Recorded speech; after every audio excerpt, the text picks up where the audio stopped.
शुरू उस पाक ज़ात के नाम से जिसके कब्ज़ा कुदरत में मेरी और आप सब की जान है। यूट्यूब चैनल के ऊपर आपको खुशामदीद कहूँगा।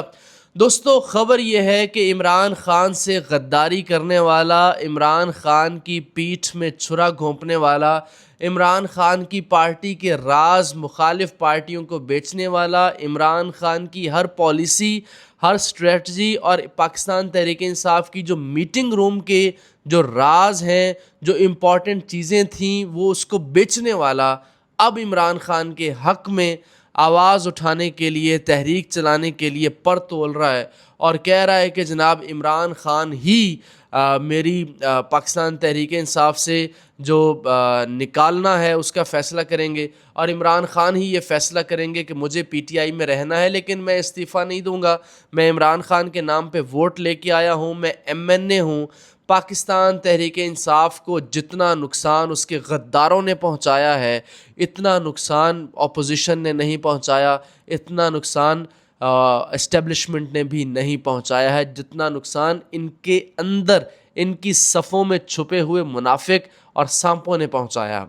अब शेर अफजल मरवत को वसीम बादामी ने कल पूछा कि क्या सुहेल आफरीदी 40 लाख बंदा निकाल लेंगे, तो उसने कहा कि 40 लाख क्या, अगर वो 40,000 भी निकाल ले तो मैं उसको दोनों हाथों से सैल्यूट करूंगा। तो कौन कहेगा कि आप पीटीआई के सपोर्टर हैं? आप नेशनल टीवी के ऊपर बैठे हुए हैं, आप क्यों डिस्करेज करते हैं लोगों को? पार्टी का मकसद ये होता है कि जो एक बयानिया है, जो लॉन्ग मार्च है, या अगर कोई भी मकसद है तो उसको सपोर्ट करें, ठीक है? इसी को पार्टी कहते हैं ना। अब आप अपनी एक 1.5 इंच की मस्जिद निकाल लें, हाँ ठीक है, इमरान ख़ान के नाम पे आपने निकाली चीज़ें, आपने इमरान ख़ान पे जब मुश्किल वक्त था 9 मई के बाद, आप कोई और नहीं निकला तो आप निकले केपी के अंदर, और जब आप निकले और इमरान ख़ान के लिए लोग निकले तो फिर वो आपको सपोर्ट करते गए और आप एक बड़ा नाम बन गए। अब आप करोड़ों में आपने फ़ीसें लेनी शुरू कर दी, आप एमएनए बन गए, आप मरात इंजॉय कर रहे हैं, और अब आप आके पाकिस्तान तहरीक इंसाफ को उस तरह से दोबारा डैमेज करना चाह रहे हैं।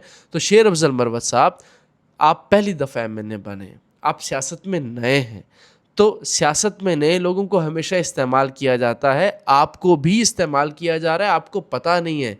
आपको टिश्यू पेपर की तरह फेंक दिया जाएगा इस्तेमाल करने के बाद, जिस तरह से इस्तेमाल किया गया जहांगीर तरीन से।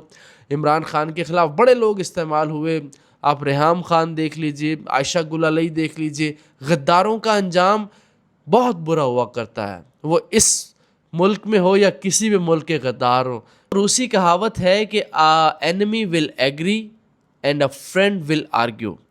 आपका जो दुश्मन है वो आपकी हर बात मानेगा, लेकिन आपका जो दोस्त है, जो आपका चाहने वाला है, वो आपसे बहस करेगा कि ये गलत है, ये ठीक है। वो आपसे उन चीज़ों की जब तक सेटिस्फेक्शन हासिल नहीं कर लेगा, वो आपके हक़ में कोई ऐसी बात नहीं करेगा।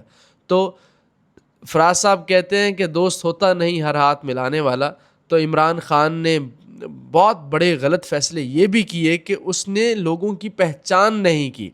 अब जहांगीर तरीन ने धोखा दिया, अलीम ख़ान ने धोखा दिया, रेहाम ख़ान से शादी की उसने धोखा दिया, आयशा गुल अलई, इस तरह के बेशुमार नाम है पीटीआई को छोड़ने वाले। तो इमरान ख़ान मर्दम शनास नहीं है, इमरान ख़ान सादा दिल आदमी है। लीडर्स हुआ ही ऐसे करते हैं, वो भरोसा करते हैं, लोगों पे बिलीव करते हैं, वो समझते हैं कि ये मेरे नज़रिए के साथ है, लेकिन पाकिस्तान है ये, पाकिस्तान में लोग मफाद के साथ चलते हैं। तो शेर अफजल मरवत भी मफाद के साथ था। अब शेर अफजल मरवत जो है, इमरान ख़ान का नाम यूज़ करने के बाद, इमरान ख़ान की पार्टी से एमएनए मुंतखब होने के बाद, मरात लेने के बाद, नाम बनाने के बाद, शोहरत लेने के बाद, अब दोबारा से पीटीआई को डसने के लिए निकल पड़ा है। तो ये मुखालफों का खिलाड़ी पीटीआई के सफ़ों में घुसा हुआ है।